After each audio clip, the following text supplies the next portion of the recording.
اس کے بعد بریفنگ دے رہے ہیں سے وابستہ اور پنجاب پولیس اور سی ٹی ڈی کے جو لوگ تھے جنہوں نے بڑی محنت سے اور جانفشانی سے بھارت کا اتنا بڑا نیٹ ورک جو ہے اس کو ایکسپوز کیا.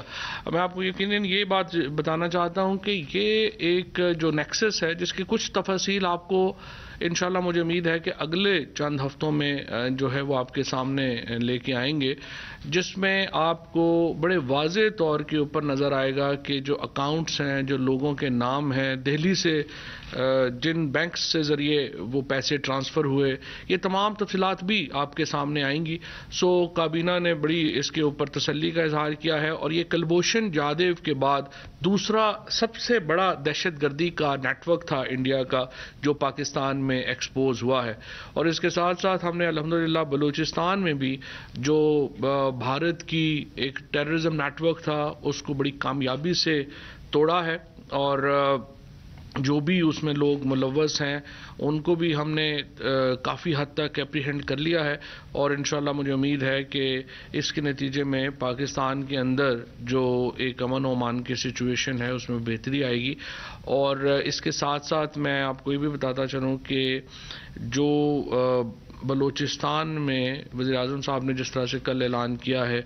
کہ جو ناراض بلوچستان کے یا قوم پرست تھے جو براہ راست لنکڈ نہیں تھے ہندوستان کے ساتھ، جو تو ہندوستان کے ساتھ لنکڈ تھے اور ٹیررزم میں ملوث تھے، ظاہر ہے ان کے لیے تو کرائٹیریا اور ہوگا، لیکن جو ناراض لوگ ہیں یا جو اپنی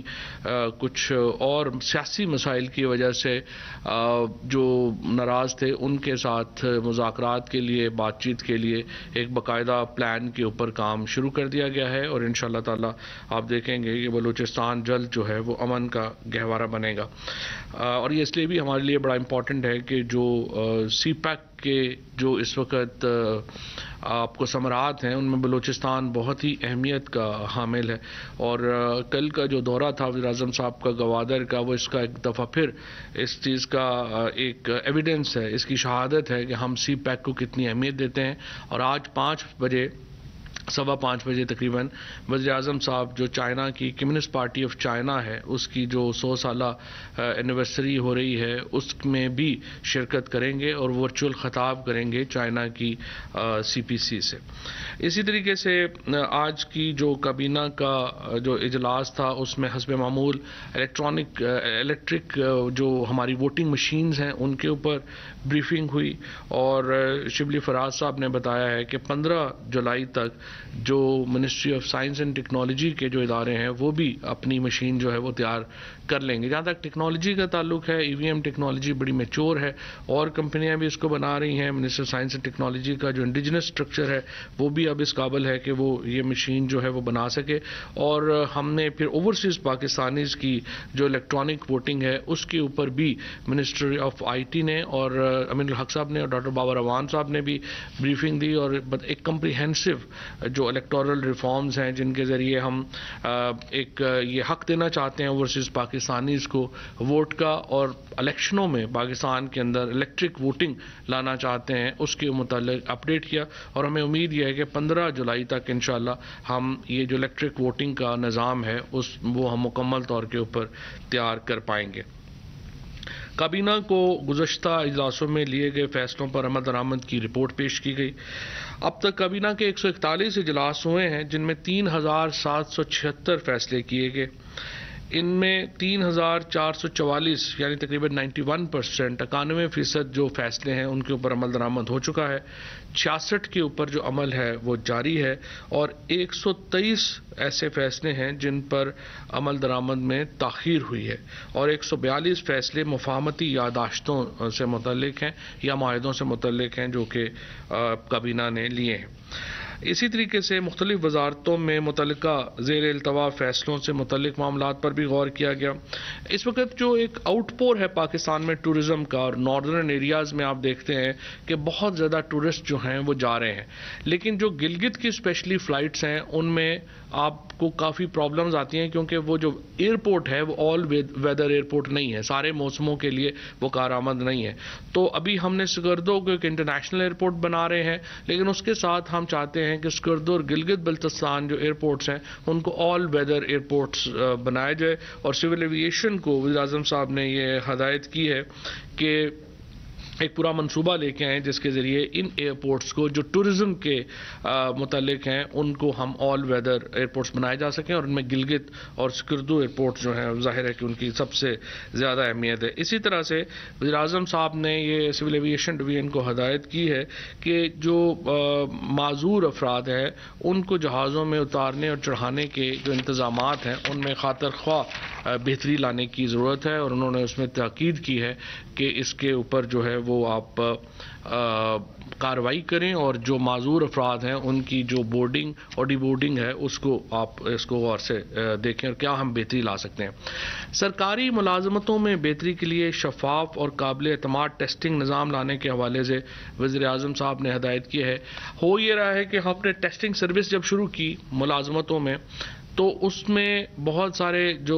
ٹیسٹنگ سروسز ہیں وہ معیار کے مطابق نہیں تھے، اور اس کی وجہ سے ایک گلہ پیدا ہو رہا تھا کہ ٹیسٹنگ سروسز ٹھیک نہیں ہیں۔ لہٰذا اب اس میں ارباب شہزاد صاحب کو، شفقت محمود صاحب کو، لا منسٹر صاحب کو اور مجھے وزیر اعظم صاحب نے یہ کہا ہے کہ یہ 4 ہم لوگ بیٹھیں گے اور یہ جو ٹیسٹنگ سروس کا نظام ہے اس کے اوپر ایک پورا ہم کام کریں گے۔ اس میں ٹیکنالوجی لانا بڑا امپورٹنٹ ہے تاکہ کسی کو بھی پتہ نہ ہو کہ آخر جو پیپر آ رہا ہے وہ کہاں سے آ رہا ہے، کون سا پیپر ہوگا، اور پیپر بنانے والے بھی جو ہیں ان کو بھی یہ خود علم نہ ہو کہ کس اسٹوڈنٹ کو کیا پیپر آئے گا۔ تو اس قسم کا ایک نظام ہمیں وضع کرنے کی ضرورت ہے تاکہ ٹرانسپیرنسی ہم جو ہے وہ لا سکیں۔ چیئرمین سی ڈی اے کو ہدایت کی گئی ہے کہ گرین ایریاز کے تحفظ اور وفاقی دارالحکومت میں تجاوزات کے خاتمے کے حوالے سے تفصیلی بریفنگ جو ہے وہ دیں۔ وزیر اعظم جب سے پرائم منسٹر صاحب نے حلف لیا ہے ان کا بہت ایمفیسس رہا ہے، بہت ان کا زور رہا ہے کہ گرین ایریاز کے اوپر تعمیرات نہیں ہونی چاہیے۔ اسلام آباد میں ہم نے کئی 100 کنال زمینیں کینسل کی ہیں اور جو آرگنائزیشنز کو ملی تھیں لیکن وہ گرین ایریا کے اوپر تھی، اور جو ڈیمارکیشن ہے اسلام آباد کے اندر گرین ایریا کی اس کو انشور کیا گیا ہے، اور اسی طرح سے باقی شہروں میں بھی وزیر اعظم صاحب کا جو ماسٹر پلانز بنا رہے ہیں اس میں یہی ہے کہ آپ یہ نہ ہو کہ گرین ایریاز ہمارے ختم ہو جائیں اور کنکریٹ کے ہم پورے جنگل کھڑے کر دیں، جیسے ہم نے دیکھا شہباز شریف صاحب نے اور کراچی میں جو پیپلز پارٹی کی حکومت ہے انہوں نے اسی طرح سے بغیر پلان کے ہر جگہ کے اوپر کنکریٹ کی بلڈنگز کھڑی کر دیں، اس سے ایک پورا ہمارا شہری نظام جو ہے وہ دھرم بھرم ہو کے رہ گیا۔ اس کو بحال کرنا مشکل ہے لیکن اس کو لانا ضروری ہے۔ وفاقی وزراء مملکت اور دیگر شخصیات کے پروٹوکول اور سیکیورٹی کے حوالے سے معاملات کا جائزہ لیتے ہوئے وزیر اعظم نے ہدایت کی ہے کہ اس حوالے سے نظام کا اثر نو جائزہ لیا جائے۔ وزیر اعظم صاحب کو یہ رپورٹ آئی ہے کہ کئی حکومتی اکابرین جن میں صوبائی جو ہمارے پارٹی کے اعلیٰ عہدیدار ہیں اور وفاق میں بھی وہ پروٹوکولز زیادہ استعمال کر رہے ہیں، اور وزیر اعظم نے یہ کہا ہے کہ دیکھیں میں خود صرف رات کو اس لیے نہیں نکلتا، کھانوں پہ نہیں جاتا، شادیوں پہ نہیں جاتا، کیونکہ مجھے لگتا ہے کہ میرے جانے سے لوگوں کو تکلیف ہوگی اور ایک ایکسٹرا آرڈنری پروٹوکول جو ہیں ان کو اوائڈ کرنا چاہیے۔ لہٰذا انہوں نے اس بارے میں سختی سے ہدایت کی ہے اور تمام متعلقہ محکموں کو بھی بتا دیا گیا ہے اور تمام وزراء کو اور گورنرز کو اور جو صوبائی ہمارے اکابرین ہیں ان کو بھی بتایا گیا ہے کہ آپ اپنے پروٹوکولز میں کمی لائیں، اور جہاں پر بھی ایکسیسو پروٹوکول ہوگا وزیر اعظم صاحب اس کے اوپر ایکشن لیں گے۔ لہٰذا اور میڈیا بھی دیکھ رہا ہے اور پی ٹی آئی کا ہمیشہ یہ معاملہ رہا ہے کہ اوور آل پروٹوکولز جو ہیں وہ نہیں ہونے چاہیے۔ سیکیورٹی کی کچھ ایسے البتہ ضرور ہیں جن کو سیکیورٹی کی ضرورت ہے، ان کی سیکیورٹی میئرز جو ہیں وہ علیحدہ لیے جائیں گے، لیکن پروٹوکولز میں کمی جو ہے وہ لانی ضروری ہے۔ اس کے ساتھ ساتھ وزیر اعظم نے یہ بھی ہدایت کی ہے کہ جھنڈا لہرانے کے ہمارا جو فلیگ ایکٹ ہے اس کے اوپر عمل درآمد نہیں ہو رہا، اور فلیگ ایکٹ کے تحت جو وفاقی وزراء ہیں صرف انہی کو ہی جھنڈا لگانے کی اجازت ہے، اور باقی جن کو پروویژن دی گئی ہے صرف وہی جھنڈا استعمال کریں۔ اور اس حوالے سے کابینہ کے آئندہ اجلاس میں ایک تفصیلی پرائم منسٹر آفس جو ہے وہ ایک تفصیلی پالیسی جو ہے وہ لے کر کے آئے گا۔ ایک بہت بڑے جو فیصلے کے ذریعے جو کابینہ نے سول ایویشن اتھارٹی آرڈیننس 2021 اور پاکستان ایئرپورٹس اتھارٹی آرڈیننس 2021 کی منظوری دی ہے، اس کا بہت بڑا فائدہ یہ ہوگا کہ سول ایویشن کو ایک ریگولیٹری باڈی بنا دیا گیا ہے اور ایئرپورٹس کے اوپر سروسز کے لیے ایک علیحدہ باڈی بنے گی۔ ابھی تک یہ اکٹھے تھے سول ایویشن، اس کی وجہ سے ریگولیٹری باڈی اور سروسز باڈی اکٹھی تھی، جس کی وجہ سے ہمارے ایئرپورٹس کے اوپر جس قسم کا ایک سسٹم ہونے چاہیے وہ اس طرح کے نہیں ہو سکے سو اس کو علیحدہ کرنے کی ضرورت تھی، اس کو علیحدہ کر دیا گیا، اور اس کے نتیجے میں ایک میں سمجھتا ہوں ایئرپورٹس کے نظام میں کافی بہتری آئے گی۔ Securities and exchange commission of Pakistan SCCP کے حوالے سے 30 جون 2021 کو اختتام پذیر مالی سال کے لیے RSM اویس حیدر لیاقت نعمان چارٹرڈ اکاؤنٹنٹس مقرر کیا گیا۔ اس کے ساتھ جو ایک اور بہت ہی اہم معاملہ جس کے اوپر بڑے طویل عرصے سے بات ہو رہی ہے اور وزیر اعظم اس کے اوپر بہت کین ہیں اور بڑا انہوں نے اس کے اوپر ہمیشہ زور دیا ہے، وہ فاٹا میں، گلگت بلتستان میں اور بلوچستان کے اندر جو 3G اور 4G کی سہولت ہے اس کے اوپر ایک بہت ان کی پالیسی ہے کہ اس کو دیا جائے۔ اب یہ بتایا گیا ہے کہ جو A کلاس میں اضلاع شامل ہیں فاٹا کے، ان تمام میں 3G اور 4G کی سروسز دے دی گئی ہیں۔ وزیر اعظم صاحب نے ہدایت کی ہے کہ جہاں پر یہ سہولیات ابھی تک نہیں دی گئیں وہاں پر اس کے فوری ان کو پہنچانے کے لیے اقدامات جو ہیں وہ کیے جائیں، کیونکہ دیکھیں ہمارے ہاں لا اینڈ آرڈر افغانستان کا معاملہ ہے یا وہ تو معاملات حل ہوتے نظر نہیں آ رہے، تو ہم یہ تو نہیں کر سکتے کہ اپنی جو ہماری پاپولیشن ہے اتنی بڑی اس کو ہم ایک طویل عرصے تک جو ہے وہ اتنی بڑی سہولت سے استفادہ ہی نہ کرنے دیں، کیونکہ انٹرنیٹ تو اب بنیادی حق ہے۔ سو وزیر اعظم صاحب نے اس کے لیے کہا ہے کہ ترجیحی اقدامات اٹھائے جائیں، اور اگر کوئی سیکورٹی سچویشن کہیں پہ بنے گی تو وہ پھر وزیر اعظم صاحب کے علم میں لائیں گے اور اس کے مطابق اس کے اوپر عمل کرے گا، لیکن جنرلی ان تمام علاقوں کو 3G اور 4G کی سہولت دینا جو ہے اس کا وزیر اعظم نے کہا ہے کہ ان لوگوں کا فنڈامنٹل رائٹ ہے کہ وہ ان کو ملے۔ Islamabad capital territory safe city authority act 2021، Islamabad capital territory maintenance of public order 2019، Islamabad capital territory security of vulnerable establishment act اور Islamabad capital territory sound regulation act, یہ تمام جو ہیں یہ CCLC کو یعنی کابینہ کی جو کمیٹی ہے لیجسلیشن کی اس کو بھیج دیے گئے ہیں۔ اب وزیر مذہبی امور نے یہ تجویز پیش کی ہے کہ اسلام آباد میں جتنے مدارس اور مساجد ہیں ان کے جو امام ہیں اور ائمہ کرام ہیں ان کو بھی KP کی طرز کے اوپر ماہانہ مشاعرہ دیا جائے، اور وزیر اعظم صاحب نے اس کے اوپر بھی کہا ہے کہ اس تجویز کو دیکھ کے اس کے اوپر آگے چلنے کی ضروری ہے۔ Islamabad capital territory information act of 2019 temporary residential act پر غور کرتے ہوئے اس کو بھی جو ہے وہ بھجوا دیا گیا ہے CCLC میں۔ بلوچستان میں PEMRA council of complaints Balochistan کے ممبران کی منظوری دی گئی ہے۔ سحر زریں بندیال کو PEMRA council of complaints Lahore میں تعینات کیا گیا ہے ممبر کمپلینٹ کے طور کے اوپر۔ CEO Pakistan gem and jewellery development company کی تعیناتی کا اور EOBI کی جو چیئرمین ہے ان کی جو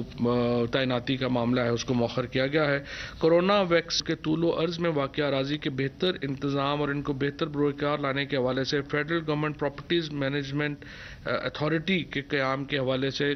قانون کی اصولی منظوری دی ہے۔ یہ قانون بہت اہم ہوگا، اس کے نتیجے میں جو وفاق کی جو تمام پراپرٹیز ہیں ان کو اس اتھارٹی کو دیا جا سکے گا، اور یہ اتھارٹی ان پراپرٹیز کو آگے جو کمرشلی ڈسپوز آف کرنے کا پلانز جو ہے وہ کر سکے گی، کیونکہ اس وقت اربہ روپے کی پراپرٹیز ہیں جو پڑی ہوئی ہیں جن کے اوپر قبضے ہوئے ہیں جو استعمال میں نہیں لائی جا رہی، ان کو ایک طریقے سے ڈسپوز آف کرنے کا جو کام ہے وہ کیا گیا ہے۔ پاکستان بیورو آف شماریات میں ممبر سپورٹ سروسز کی تعیناتی کے حوالے سے تعیناتی کا عمل دوبارہ شروع کیا جائے گا، کیونکہ اس کی جو قانونی اس میں مسئلہ یہ تھا کہ ری اپوائنٹمنٹ ہونی ہے اور ری اپوائنٹمنٹ کے لیے اشتہار آنا ضروری تھا۔ کابینہ کمیٹی برائے توانائی کے 17 جون 2021 کے اجلاس میں لیے گئے فیصلوں کی توثیق کی گئی ہے۔ اسی طرح سے کابینہ کمیٹی برائے توانائی کے 18 جون 2021 کے فیصلوں کی توثیق کی گئی ہے۔ کابینہ کمیٹی برائے توانائی کے 24 جون 2021 کے اجلاس میں لیے گئے فیصلوں کی توثیق کی گئی ہے۔ اسی طرح کابینہ کمیٹی برائے ادارہ جاتی اصلاحات کے 17 جون 2021 کے اجلاس میں لیے گئے فیصلوں کی توثیق کی گئی ہے۔ کابینہ نے بجٹ کی تیاری کے دوران ٹیرف کے ضمن میں آنے والی بے قاعدگیوں کو دور کرنے کے لیے مختلف اشیاء پر لاگو ریگولیٹری ڈیوٹی اور ایڈیشنل کسٹم ڈیوٹی کے حوالے سے نیشنل ٹیرف پالیسی بورڈ کے فیصلوں کی جو منظوری ہے اس میں جو آئٹم تھا ہمارا گاڑیوں سے متعلق یا CB اس کو منظوری دے دی ہے، باقیوں کے لیے ایک ہفتہ ڈیلے ہوگا۔ کل انشاءاللہ آٹو پالیسی کے اوپر جو منسٹر انڈسٹریز ہیں وہ اعتماد میں لیں گے اور انشاءاللہ پاکستان کے لوگوں کو خوشخبری ملے گی کہ گاڑیوں کی جو قیمتیں ہیں ان میں ایک سبسٹینشیل کمی آپ کو نظر آئے گی. اسی طریقے سے جو ایک اور امپورٹنٹ جو چیز ہے وہ یہ میں آپ کو بتانا چاہتا ہوں کہ ہمارا جو اس وقت ڈیٹ ریلیف جو ہمیں دیا گیا ہے G20 نے پاکستان کا 1.121 ارب روپے کا جو ڈیٹ ہے اس کو ریشیڈیول کر دیا ہے اور 1.05 ارب ڈالر کا جو ریلیف ہے وہ ہم ایکسپیکٹ کر رہے ہیں کہ ہمیں اس مہینے میں مل جائے گا. لہذا 3.7 ارب ڈالر کا جو ریلیف ہے وہ اس میں قرضوں کی جو ری شیڈیولنگ ہے اس میں انشاءاللہ تعالی جو ہے وہ ہمیں ملے گا. اسی طریقے سے جو ہمارا یہ اس سال کا جو بھی تو تازہ جو انڈیکس آیا ہے پی بی ایس کا اس میں یہ بات بڑی خوشائند ہے کہ پاکستان میں جو قیمتوں میں استحکام نظر آ رہا ہے اور آہستہ آہستہ جو قیمتیں ہیں وہ نیچے جانا شروع ہو گئی ہیں اور اس کے نتیجے میں ہمارا جو ایک سینسٹیو پرائس انڈیکس ہے اس میں استحکام جو ہے وہ نظر آنا شروع ہو گیا ہے. اسی طریقے سے جو ہمارا ٹوٹل جو بہت بڑی کامیابی پاکستان کو ملی ایک ڈیکیڈ میں 10 سال میں پہلی بار ہمارا کرنٹ اکاؤنٹ ڈیفیسٹ جو ہے وہ اب اس وقت نہیں ہے اور ہم اس وقت $20 بلین کا لاس تھا جب پاکستان میں پی ٹی آئی کی حکومت آئی تھی. ہم $20 ارب کے کرنٹ اکاؤنٹ کے ڈیفیسٹ کے اوپر کھڑے تھے. آج الحمدللہ صرف 3 سال کے عرصے میں وہ ہم نے زیرو کر دیا ہے. اسی طریقے سے جو ہماری امپورٹس ہیں ان میں اب اضافہ ہو رہا ہے. $1 بلین کی مشینری جو ہے وہ پاکستان میں امپورٹ ہو رہی ہے اور اگلے سال $2 بلین کی مشینری جو ہے وہ آئے گی. ہمارا جو ٹیکسٹائل سیکٹر ہے وہ تقریباً اس وقت اپنے آرڈرز کے اوپر 100% بک ہے. 2023 تک ہمارے جو ٹیکسٹائل سیکٹر ہے اس کے پاس کیپیسٹی نہیں ہے اس سے زیادہ بنانے کی. تو آپ اندازہ لگا سکتے ہیں کس قسم کی جو ایک ریسرجنس ہوئی ہے ہمارے ہاں ایکسپورٹس کی. جو ہمارے فارن ریزروز ہیں اس وقت وہ بھی ماشاءاللہ بڑے استحکام کے اوپر ہیں. $5.7 ارب کا فارن ریزرو اس وقت اسٹیٹ بینک کا ہے اور $700 ملین روشن ڈیجیٹل پاکستان کی جو اکاؤنٹس ہیں ان کے ذریعے جو ہے وہ اس وقت ہمارے پاس ہے. اس کے ساتھ ساتھ یہ بھی میں آپ کو بتا دوں کہ پہلی بار پاکستان کی تاریخ میں 116 ارب روپیہ زیادہ جو قرضہ ہے وہ پرائیویٹ سیکٹر کو دیا گیا ہے اور اس کا مطلب یہ ہے کہ اگلے سال یہ جو پرائیویٹ سیکٹر میں یہ ٹرف کا جو پروگرام ہے اور لانگ ٹرم کا جو پروگرام ہے اس کے نتیجے میں 300 ارب روپیہ مزید پرائیویٹ سیکٹر میں جائے گا. اور یہ سارا پیسہ ظاہر فیکٹریاں لگنے میں لگ رہا ہے, سارا پیسہ جو ہے اس کا انویسٹمنٹ ہو رہی ہے اور آپ اندازہ لگا سکتے ہیں کہ یہ گیم چینجر ہے پاکستان کے لیے کہ ہمارا جو پرائیویٹ سیکٹر ہے وہ ان ساری چیزوں سے استفادہ جو ہے وہ کر رہا ہے. 4.7 ٹریلین کا ٹیکس کلیکشن ہے جو پاکستان کی ہسٹری کا سب سے بڑا ہے اور یہ بھی ہم انشاءاللہ چاہیں گے کہ اگلے سال کے جو ہمارے جو ٹارگٹس ہیں وہ اس سے کہیں زیادہ ہیں اور امید ہے کہ وہ بھی انشاءاللہ پورے ہوں گے. یہ آج کا کچھ تھا کابینہ کا اجلاس کے حوالے سے. آپ سوالات میں کوئی ہے تو بتا دیجیے. سر میں نے آپ سے یہ پوچھنا ہے کہ پرویز مشرف کے دور سے لے کر پیپلز پارٹی اور مسلم لیگ نون کے ادوار تک ایک خوشکن نعرہ لگایا جاتا ہے ناراض بلوچ سے ہم نے بات چیت کرنی ہے. میں نے آپ سے یہ پوچھنا ہے کہ وہ ناراض بلوچوں سے کیا غیر مشروط بات چیت ہوگی اور ان ناراض بلوچوں کی فہرست کا تعین کون کرے گا؟ سیکورٹی ادارے کریں گے یا وزیر اعلیٰ بلوچستان کرے گا؟ شکریہ. میں نے عرض کیا کہ اس کا ایجنڈا طے کیا جا رہا ہے اور تمام لوگ مل کے کرتے ہیں. حکومت کے فیصلے یہ نہیں ہوتے کہ کوئی ایک آدمی اٹھ کے کر دے گا, تمام ادارے اس میں شامل ہوتے ہیں اور ایک میکنزم ہے حکومت کا, اس کے مطابق عمل ہوتا ہے, انڈیویجول فیصلے نہیں ہوا کرتا. سر یہ فرمائیے گا, آپ نے ابھی کہا کہ جابس کے حوالے سے ٹیسٹنگ سروس جو سی ہے اس کو متعارف کرانے کے لیے کمیٹی بنائی گئی ہے, تو جو جابس اب تک آ چکی یا پروسیس میں ہے ان کو ہیلڈ کر دیں گے یا وہ کنٹینیو کرتی رہیں گی؟ نہیں، ابھی تک تو اسلام آباد ہائی کورٹ کا چونکہ فیصلہ ہے، انہوں نے یہ کہا ہے کہ جو جابز ہیں وہ تمام جو منسٹریز کی اپنا میکنزم ہے اس کے مطابق جاری رہیں. لیکن دیکھیے نا مسئلہ کیا آ جاتا ہے، مسئلہ یہ آ جاتا ہے کہ آپ میرٹ کو کیسے انشور کریں. مثلا میں آپ کو پی ٹی وی میں بتاؤں، یہاں پہ خورشید شاہ کمیٹی بنی، انہوں نے لوگوں کو ڈیلی ویجز کے اوپر بھرتی کیا، انہی کو ریگولر کر دیا، انہی کو پینشن دے دی. آپ مجھے بتائیں یہاں پہ کیا سسٹم ہوا؟ اور آپ نے سینکڑوں لوگ بھرتی کر لیے جن کے اوپر کوئی میرٹ نہیں ہے، کچھ نہیں ہے. الٹیمیٹلی پاکستان کے اندر یہ میڈیا کو یہ بھی سوچنا پڑے گا کہ یہ لوگ جو سارے اداروں میں بھرتی کیے جاتے ہیں ان کی تنخواہیں پاکستان کے لوگوں نے دینی ہے. دیکھیں میرے لیے بڑا آسان ہے، میں اپنے سارے محکمے میں ہر پولنگ اسٹیشن سے اٹھا کے 10-10 15-15 لوگوں کو نوکریاں دے دوں تو میں تو الیکٹیبل ہو جاؤں گا، لیکن ادارہ بیٹھ جائے گا. یہ جو سرکاری نوکریوں کے اوپر اسپیشلی جو پیپلز پارٹی کی ایک تباہ کن پالیسی ہے، اور ابھی آپ سندھ میں دیکھیں کیا ہو رہا ہے، ایگزیکٹلی یہی ریپلیکیٹ ہو رہا ہے. سارے ادارے بیٹھ کے آپ کو شروع کرنا پڑتے ہیں. جب تک آپ یہ سرکاری نوکری، اور پھر بعد میں فخر سے کہتے ہیں جی میرے پہ ریفرنس بنا ہے کہ سرکاری، جیسے وہ گھر سے پیسے دے رہے ہیں، پیسے ٹیکس پیئر دے رہا ہے اور کئی جا رہے ہیں جی نوکریاں ہم نے دے دی ہیں. اس طرح تھوڑی نوکریاں ہوتی ہیں. آپ نے ذکر کیا ہے افغانستان کے صورتحال کا، خدشہ یہ ظاہر کیا جا رہا ہے کہ اگر صورتحال خراب ہوئی تو 5 سے 7 لاکھ یا 10 لاکھ ریفیوجیز کے آنے کا 15 لاکھ. ایک تو یہ کہ کیا ان کو دروازے کھولے جائیں گے، آئیں گے؟ اگر آئیں گے تو ماضی کی طرح کھلے عام پاکستان میں پھریں گے، پورے پاکستان میں کارڈ بن جائیں گے، یا ان کو کوئی محدود کیا جائے گا؟ کیمپوں میں آئیڈینٹیفائی ہو چکا ہے کہ کہاں کہاں کیمپ بنائے جائیں گے، بارڈر ایریا بنائے جائیں گے یا شہروں میں بنائے جائیں گے؟ یہ ہمارا 2700 کلومیٹر کا بارڈر ہے افغانستان کے ساتھ. ہم نے کوشش یہ کی ہے کہ پہلے تو اس بارڈر میں کوئی تھا ہی نہیں، کوئی پتہ ہی نہیں تھا کہ بارڈر کہاں سے شروع ہوتا ہے کہاں پہ ختم ہوتا ہے.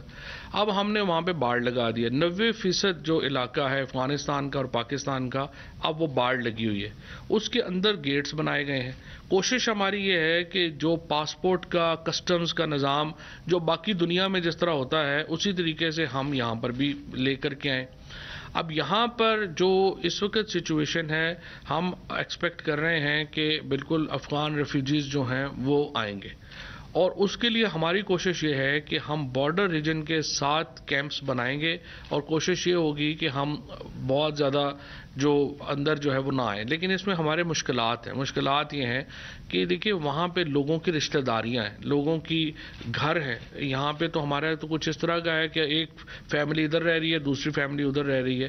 لیکن اس کو مینیج کرنا ایک بڑا چیلنج ہوگا. اور پاکستان اسی لیے دیکھیں ہماری پوری یہ کوشش ہے کہ افغانستان کے اندر امن اور امان سے معاملہ طے پائے، اور ہم پوری کوشش بھی کر رہے ہیں. لیکن اگر وہاں پہ صورتحال خراب ہوئی تو پاکستان کو یہ بوجھ برداشت کرنا پڑے گا، اور اس کے لیے ہم انتظامات کر رہے ہیں. Thank you sir. سر میرا 2 پارٹ کوشچن ہے آپ سے. ڈے بیفور یسٹرڈے غالباً جو پریس کانفرنس ہوئی تھی نیشنل سیکورٹی کے حوالے سے، اس میں بھی ہم بات کرنا چاہ رہے تھے لیکن ٹائم کم تھا. سر جو لوگ آپ نے پکڑے ہیں، کیا انہوں نے کوئی ایسے انکشافات کیے ہیں کہ وہ پاکستان کے دیگر شہروں میں بھی اس قسم کی تباہی مچانا چاہ رہے تھے، اور کیا گورنمنٹ آف پاکستان جو ہے وہ ایک دفعہ پھر کوئی ڈوزیت تیار کر رہی ہے؟ نمبر 1. دوسرا سر، جو کشمیر کا الیکشن قریب آ رہا ہے تو اپوزیشن نے اور خاص طور پہ پاکستان مسلم لیگ نون نے یہ کہنا شروع کر دیا ہے کہ government is going to rig the election, اور ریپرکشنز کی وہ دھمکی دے رہے ہیں جس کے ریپرکشنز بڑے ہوں گے. لیکن یہ پہلی بات تو ہے کہ بالکل ہم ایک ڈوزیئر کے اوپر جو ہے وہ کام کر رہے ہیں، اور جو ہی یہ انویسٹیگیشن مکمل ہوگی تو یہ ڈوزیئر جو ہے وہ عالمی اداروں کو بھیجا جائے گا. دوسری بات جو آپ کشمیر کے الیکشن کی ریگنگ کی بات کر رہے ہیں، دیکھیے وزیر اعظم صاحب نے جب پارلیمان میں خطاب کیا تھا تو انہوں نے کیا بات کہی تھی؟ انہوں نے کہا جناب آپ آئیے اپوزیشن کو ہمارے ساتھ بیٹھیے، ہم ہر الیکشن کے بعد کہہ دیتے ہیں کہ جی دھاندلی ہوئی، اب آپ بتائیے اس میں کیسے ہم اس کو ٹھیک کریں. اس کے اوپر اس کے ساتھ بیٹھتے ہیں تاکہ آپ کا ہمارا پاکستان کے لوگوں کا اعتماد ہو کہ الیکشن ہوا ہے یہ صحیح ہوگا. ہر الیکشن سے پہلے آپ ریفارم کرنے کو تیار نہیں ہیں، بعد میں آپ کہہ دیتے ہیں جب آپ ہارے ہیں تو آپ کہیں گے کہ دھاندلی ہوئی. اب آپ مجھے بتائیے پیپلز پارٹی کے جو لوگ بھی کشمیر کی پالیٹکس کو فالو کر رہے ہیں، پیپلز پارٹی کے ٹوٹل 8 کینڈیڈیٹس ہیں پورے کشمیر میں جو کو مقابلے میں بھی ہیں، اسی طرح سے نون لیگ کے اتنے ہی تقریباً ان کے 12-14 ہوں گے. اب آپ مجھے بتائیں کہ جہاں پہ ان کے پاس کینڈیڈیٹ ہی نہیں ہے تو بعد میں ہارنا تو ہے ہی. ابھی سے اگر وہ نیریٹو نہیں بنائیں گے کہ دھاندلی ہوگی تو بعد میں جواب کیا دیں گے؟ سب سے پہلے امپورٹنٹ تو یہ ہے کہ جو ہمارے لوگ جو سیریس پولیٹیکل ہمارے جو اینالسٹ ہیں وہ ذرا یہ بھی دیکھیں کہ جو لوگ الیکشن لڑ رہے ہیں وہاں پہ ان کی کیا اس وقت قد کیا ہے، کیا وہ الیکشن جیتنے جوگے بھی ہیں یا نہیں جوگے، اور اس کے بعد جو ہے پھر آپ اس کے مطابق جو ہے وہ فیصلہ کریں۔ کچھ جگہوں پہ تو نیکڈ دھاندلی ہوئی ہے نا، جیسے آپ نے دیکھا کراچی میں جو پیپلز پارٹی کا کینڈیڈیٹ جیتا اس کو خود بھی یقین، ابھی تک بھی یقین نہیں آ رہا کہ میں MNA بن گیا ہوں۔ تو یہ تو بالکل، اور اسی لیے ہم چاہتے ہیں کہ ایک ایسا نظام وضع ہو جس میں ہارنے والا مانے کہ وہ الیکشن ہارا ہے اور جیتنے والے کو اطمینان ہو کہ وہ ایک فیئر الیکشن کے نتیجے میں الیکشن جیتا ہے۔ جی صاحب، جو الیکشن کے اندر پاکستان کا تھا ایک سوچ یا پرسیپشن ہے کہ جس کی مرکز میں حکومت ہوتی ہے وہ بالکل پاکستان کشمیر میں حکومت بناتا ہے۔ ماضی میں بھی ہم نے دیکھا، ابھی بھی ہم یہ دیکھ رہے ہیں۔ الیکٹیبلز کی بات کی تو آپ دیکھ لیں کہ اگر نون اور پیپلز پارٹی کے پاس کینڈیڈیٹ نہیں ہے تو وہ کہاں چلے گئے اور الیکٹیبل کیسے بن گئے؟ تو یہ کام کب تک چلے گا کہ جو بھی حکومت آ رہی ہے تو وہ یہی کام کر رہی ہے کہ الیکٹیبلز کو اپنی پارٹی میں شمولیت لے کے۔ ایک دوسرا جو ترہم بارڈر کو بند کیا گیا ہے، تو کیا آپ سمجھتے ہیں کہ واقعی ہی کووڈ کی وجہ سے بند کیا گیا؟ یہ جو افغانستان کی کرنٹ سچویشن ہے اس کے لیے ایک سیفٹی پریکاشن میجرز لینے کے لیے ہم نے ان آؤٹ بند کیا ہے تاکہ کوئی ایسے لوگ ادھر نہ آ جائیں جو بعد میں ہمارے لیے مسائل پیدا کریں؟ دیکھیں، پہلی بات تو یہ ہے کہ جو آپ نے کہا کہ الیکٹیبلز والا کام کب تک چلے گا، یہ اس وقت تک چلے گا جب تک سیاسی جماعتیں ملک میں نہیں بن جاتی۔ اگر آپ کی سیاسی جماعتوں کی اپنی کوئی حیثیت اوقات ہی نہیں ہے اور وہ کھڑی ہی الیکٹیبلز کے اوپر ہیں، اور اگر آپ سمجھتے ہیں جس طرح سے نون لیگ روز کہتی ہے کہ ہمارے لوگ ادھر چلے گئے یا ادھر کے لوگ ادھر چلے گئے، تو اگر نواز شریف، مجھے آپ بتائیے کہ کس آئیڈیالوجی کے تحت زرداری صاحب کی گود میں جا کے بیٹھ گئے، اور زرداری صاحب کس آئیڈیالوجی کی چکر پہ جا کے فضل الرحمان صاحب کی گود میں بیٹھ گئے؟ جب آپ کی آئیڈیالوجی نہیں ہے، جب آپ کے جو ٹاپ، یہ جو لائلٹی کا کانسیپٹ ہے نا پولیٹیکل پارٹیز میں، یہ اپنے سے نیچے والوں کے لیے، خود وہ کسی کے لائل نہیں ہے لیکن نیچے والا جو ہے اس کا لائل ہونا بڑا ضروری ہے۔ آپ جو مرضی کریں کیونکہ آئیڈیالوجی تو کوئی نہیں ہے۔ فضل الرحمان کی اور پیپلز پارٹی کی کیا آئیڈیالوجی ہے آپس میں؟ بلاول اور فضل الرحمان صاحب آپس میں کیا ملتے ہیں؟ اسی طریقے سے یہ جو آپ کے نواز شریف صاحب ہیں اور شہباز شریف صاحب ہیں اور زرداری صاحب اکٹھے بیٹھ جاتے ہیں، کیا آئیڈیالوجی ہے؟ تو جب آپ خود پولیٹیکل پارٹی اپنے ایک آئیڈیالوجی پہ کھڑی ہوگی، نظریے پہ کھڑی ہوگی، تو یہ کام بھی ختم ہو جائے گا۔ دوسری بات جو آپ نے طورخم کی ہے، دیکھیے یہ ایک انٹرنیشنل سٹینڈرڈز ہیں جس کے اوپر ہم یہ کام کرتے ہیں۔ NCOC کے اندر ایکسپرٹس بیٹھے ہوئے ہیں، کوئی ان کا پالیٹکس سے تعلق نہیں ہے۔ ساری جو NCOC کی جو اصل کامیابی ہے پاکستان میں وہ یہ ہے کہ انہوں نے خود کو سیاست سے بالکل علیحدہ رکھ کے بڑے سخت فیصلے کیے ہیں اور وہ اسی کے مطابق چل رہے ہیں، اور طورخم بھی اسی کے مطابق چل رہا ہے۔ سر، یہ NSC کی جو میٹنگ ہوئی تھی اس پہ میں آپ بھی اس میں شریک تھے، اب جو چیزیں ہو چکی ہیں اگلا اس کا کب تک اجلاس ہوگا؟ کیا آگے کیا کنٹینیوٹی ہے، کب تک ہونا ہے، اور اس کے حوالے سے کیا حکمت عملی کر دی جا رہی ہے؟ دیکھیے، یہ تو NSC کا اجلاس تو ہو جائے گا، وہ تو اسپیکر صاحب نے کوآرڈینیٹ کرنا ہے کیونکہ وہ چیئرمین ہیں اس کے کمیٹی کے، لیکن ظاہر ہے کہ بنیادی جو نیشنل سیکورٹی پالیسی ہے بنانا وہ تو حکومت کا کام ہے، اور ہم اپنی نیشنل سیکورٹی پالیسی کے اوپر بہت کینلی کام ہو رہا ہے اور ہو بھی چکا ہے، اور آپ کو اقدامات اس کے نظر بھی آ رہے ہیں انشاءاللہ تعالی۔ Thank you sir. Thank you.